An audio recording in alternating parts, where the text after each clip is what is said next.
There are so many different ways that God speaks to us, but because we want to hear God's voice audibly, we ignore all the other ways that God speaks to us. Because God can speak through signs, He can speak through videos, He can speak through even pictures that you see online.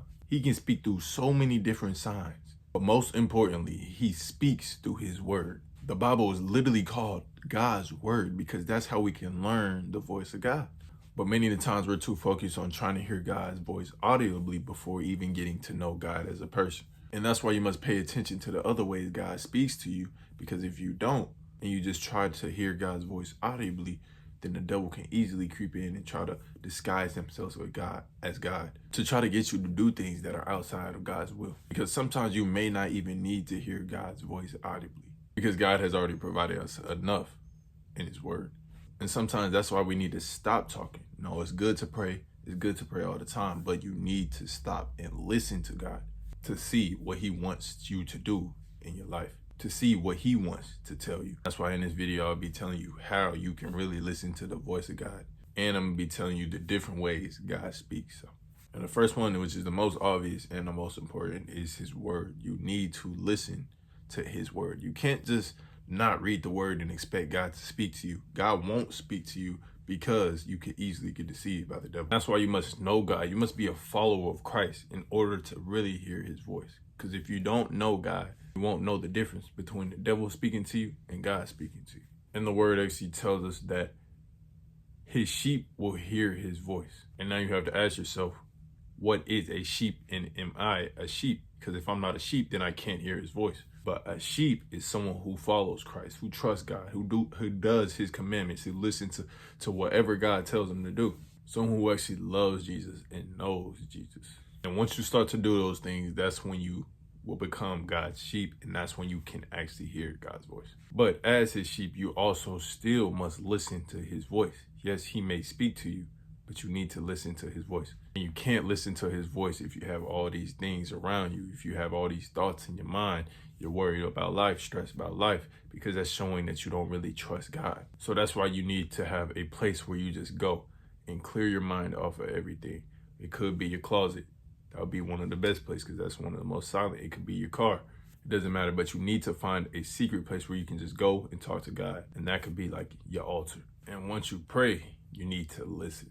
Listen for God's voice, but you also need to know what you're listening for if you want to hear God's audible voice. Because many people think that God speaks in this like loud audible voice, but in reality, it's like a whisper, and it may even sound like your own thoughts. Because there's three different types of voices in our head. There's the devil's voice, Satan's voice, there's our own thoughts, and then there's God's thoughts. God's thoughts always align with His words, and that's why you must know His word. You must be in His word. You must be reading the Bible and know it, because that's how you can really determine if it's God's voice or your voice. Then you can know it's Satan's voice because it will go against God's word. And once you start to discern those three, you need to write those differences down. You could definitely write them down, and then that's how you practice, and then that's how you can know if God is speaking to you audibly. There's even many times in my life where I was just pulled to go make this specific video on prayer or something like that, and it would be my own thoughts, but I would be like, nah, I don't want to do that video right now. But then I ended up listening to that voice, and then the video ended up touching a lot of people.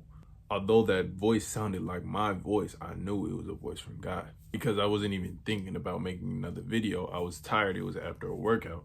But because I took heed to it and obeyed it, God was able to touch many people through me. And God can do the same thing with you as long as you are willing to be obedient and actually listen to His voice. But lastly, you can't just idolize hearing His voice. You also need to listen to the other ways that He speaks to you. So His word, through many signs, through other people. Yes, you should pray to hear God's voice audibly and be able to discern your voice, His voice, and the devil's voice. But you should also be listening to the other ways that God speaks to you. And that's the way you can humble yourself. And that's also a way that you can make sure that you're staying on track, and so that you don't get deceived by your own thoughts. So these are actually the ways that you can start listening to God's voice. And once you really start to listen to God's voice and understand how He works, getting through this life will be 10 times easier. Because as you're trusting in the Lord, He will guide your steps, as it says in Proverbs 3:5-6. But yes, there are definitely times where God doesn't speak to you. There are times when God goes silent in times of trials and tribulations. And you can see this, it happened in Job. So yes, there are times where his audible voice may not be as loud. And that's why you must continue to seek the word, continue to seek guidance from other people, because God may use somebody else to speak to you. So yeah, I hope you enjoyed this video and I hope it edified you. But take these steps so that you can start to hear God's voice better and so that God can lead you in the right direction. So as usual, y'all stay blessed.